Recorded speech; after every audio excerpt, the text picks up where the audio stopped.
Petite vidéo réaction sur un livre que j'ai lu qui s'appelle Le totalitarisme islamiste de Alexandre Del Valle. Un livre très intéressant que je conseille. Alors dans l'extrait, il est marqué « Pour nombre d'intellectuels qui adhèrent à des doctrines internationalistes, marxistes, tiers-mondistes, gauchisme, etc., donc sans poids à délégitimité le fait national, les juifs n'intéressent et ne sont des bonnes victimes que dans la mesure où ils continuent de revêtir docilement leur statut de diaspora passive et apatride, le juif errant universel, incapable de se défendre face au pogrom. On évoque alors leur mémoire douloureuse dans le seul but idéologique de délégitimer toute idée nationale patriotique et même sécuritaire selon le syllogisme central du gauchisme internationaliste. L'État-nation d'essence raciste et répressif conduit à la Shoah. Tout État-nation européen défendant ses frontières et sa sécurité peut perpétrer un jour de nouveaux génocides, donc les États-nations doivent disparaître et l'internationalisme triompher. En toute logique, si les juifs n'intéressent la gauche que lorsqu'ils sont des sans-État, ils incarnent en revanche la figure du mal et sont soumis à la reductio ad Hitlerum dès lors qu'ils possèdent eux aussi un État souverain, portant l'uniforme, Tsahal, et assument leur rattachement à l'État d'Israël. Pour des raisons structurelles et idéologiques, la gauche internationaliste et tiers-mondiste ne pourra jamais pardonner le retour national, à l'IA, du peuple juif sur sa terre originelle, les Israélites ayant commis par là le péché inexpiable de faire en sorte que leur mémoire de souffrance, désormais nationalisée et conservée en Israël, ne puisse plus être instrumentalisée par d'autres.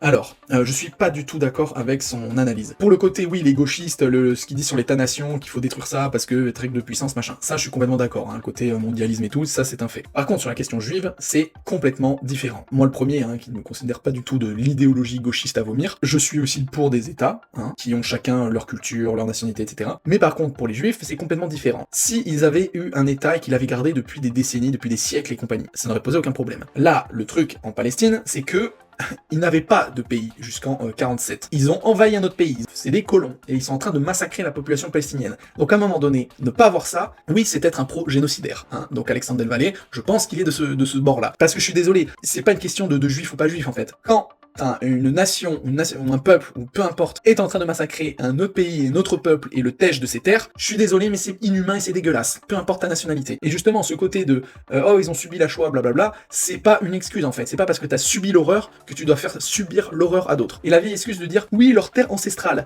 mais nique, mais juste nique en fait. Si tu vas par là, tous les peuples de la planète ne sont pas à leur place. Nous, les Francs, les Français, je veux dire, ça n'existait même pas la France, il y a les Francs, déjà, ce qu'on appelle les Francs, ils étaient en Allemagne, il y a d'autres peuples qui ont composé la France, que maintenant on est latin, donc romain, alors qu'avant on était gaulois, tous les peuples ont changé, donc si maintenant t'as une minorité de peuples qui est en train de se dire, ouais mais finalement moi ma terre ancestrale elle était là-bas donc je vais la conquérir, mais en fait tu butes toute la planète, donc c'est pour ça cette excuse de dire, oui non mais les Hébreux et tout, surtout que dans l'histoire originelle, parce que ça me fait rire, même dans la Bible, même dans la Torah, il est dit précisément que les Hébreux ne viennent pas de Palestine. Ils viennent plutôt de Mésopotamie et compagnie. Et ils ont été chassés par je sais pas si c'était les Perses à l'époque, mais ils ont été chassés et ils sont allés se réfugier en terre palestine pour buter les Cananéens qui vivaient déjà là avant eux. Même eux, dans leur propre histoire, qui disent noir sur blanc et qui est écrite dans leur livre sacré, c'est qu'ils ne viennent pas de Palestine. Donc à un moment donné, cette excuse pourrie à chier de dire oui non mais c'était leur terre et tout, ça ne va pas en fait. Parce que c'est vraiment, encore une fois, si tu commences à prendre à telle époque on était là donc on a le droit de machin, c'est mort en fait. Oui, les juifs, ils ont le droit d'être protégés, c'est inadmissible ce qui se passe par exemple en France, les menaces qu'ils subissent, etc. Ça, je suis totalement de leur côté. Mais alors, par contre, ce qui se passe en Israël, là, par contre, c'est eux les grands méchants de l'histoire. Ensuite, plus tard, il est écrit des lignes aériennes desservies par British Airways ou Air France proposent ainsi des repas garantis halal et le client, souvent non musulman, découvre à sa plus grande surprise un prospectus sur son siège où il est mentionné par la compagnie que le repas servi sur cette ligne ne contient pas de porc. Les universités sont également touchées par ces phénomènes depuis que des associations et des syndicats d'étudiants contrôlés par des islamistes sont parvenus à enregistrer des percées lors des élections des étudiants. Ainsi, à Lille, l'aile la plus radicale de l'association des étudiants musulmans de France, issue de la mouvance des frères musulmans, a interdit tous ses membres de se restaurer dans les cafétérias universitaires non halal, tandis que l'exigence des repas halal dans les restaurants universitaires est devenue l'une des principales revendications des associations islamiques communautaristes. On retrouve également ce phénomène aux États-Unis, à Dearborn, première ville musulmane du pays où le porc a été totalement supprimé dans les écoles à majorité musulmane. Oui, après là sur le côté halal, machin, et porc, c'est normal, on est dans une population qui est de plus en plus musulmane, c'est normal que les gens ont envie de vivre de leur manière, c'est un fait en fait. Soit on voulait pas ça, il fallait fermer les frontières et régler en tout cas cette immigration, soit maintenant il faut l'accepter. Le truc là pour Air France et tout ça, je sais pas quoi en penser en vrai. C'est-à-dire que maintenant qu'on est dans une situation où encore une fois, voilà, il y a un certain nombre de musulmans, je comprends qu'ils mettent plus de porc, tout simplement, parce qu'en fait ils vont pas se faire chier à mettre plusieurs repas en fait dans l'avion. Ils vont mettre un repas unique, et comme il y a peut-être 20% de gens qui vont pas manger de porc, ils vont préférer mettre autre chose que du porc. C'est normal. Après pour le côté halal, là c'est encore autre chose. C'est pas une obligation même dans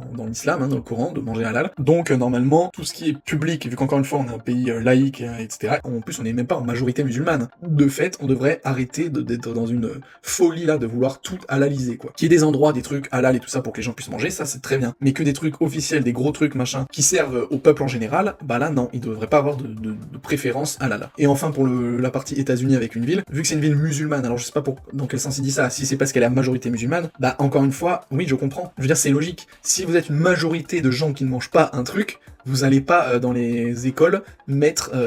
Surtout que oui, c'est vraiment des écoles à majorité musulmane. C'est logique qu'ils vont pas mettre de porc si la majorité des enfants n'en mangent pas. C'est, voilà, on peut le regretter ou pas, mais ça, je veux dire, c'est une fois que c'est un fait et que c'est comme ça, ben en fait, il faut être logique, quoi. On peut lutter avant et dire je ne veux pas ça, mais maintenant que dans des cas comme ça où la majorité est d'une telle religion ou quoi, c'est logique que la minorité doit s'adapter, hein.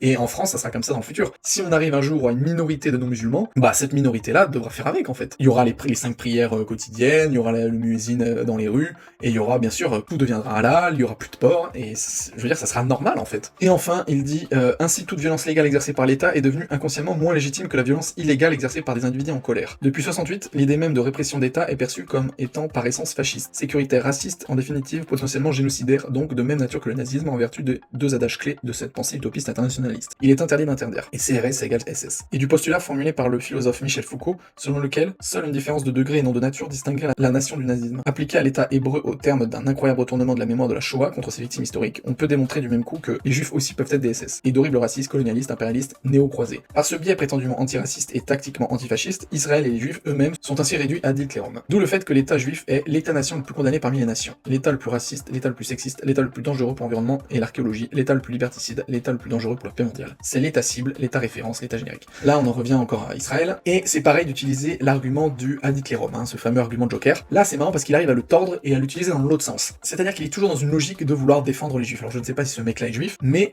bien sûr que oui, en fait, ils peuvent être comme leurs bourreaux. Et en fait, c'est presque, j'ai envie de dire, une banalité, dans le sens où, à l'échelle humaine, souvent les victimes qui ont été bizutées et compagnie peuvent finir par être bourreaux ou finir par faire des dingueries. C'est souvent le cas des gens qui font des dingueries quand t'apprends qu'ils ont été bizutés dans leur enfance, que ça soit par la famille, l'entourage et des compagnies. Là, à l'échelle d'un peuple, ça se trouve c'est la même chose. Un peuple qui a souffert, qui a été détruit par une tyrannie, peut à son tour, quand il a le pouvoir, être exactement pareil. Et c'est ce qui est en train de se passer en fait, c'est un fait. Ils sont en train de devenir à une moindre échelle ce qu'a été leur bourreau. Cette réduction ad litterum, faut arrêter de l'utiliser comme argument soit Joker, soit contre Joker. Genre, bah non, tu peux pas l'utiliser parce que si tu utilises ça, c'est que t'as plus d'arguments. Bah oui, mais dans ce cas-là précis, si, il est justifiable cet argument. Après, bien évidemment, à la fin, l'État le plus dangereux, le plus sexiste, blablabla et tout, là oui, il faut arrêter les conneries. Israël, je préfère vivre en Israël que dans une bonne centaine d'autres pays dans le monde, hein, ça c'est clair, hein, parce que par rapport aux pays africains, aux pays moyen-orientaux, je pense que l'Israël est au-dessus, en termes de liberté, de valeurs, etc. Donc faut pas déconner non plus, mais c'est juste que ceux qui font subir aux autres peuples est inadmissible. Et voilà, c'était tout pour ce que je voulais dire du livre, en tout cas pour le reste, il est très intéressant, je conseille.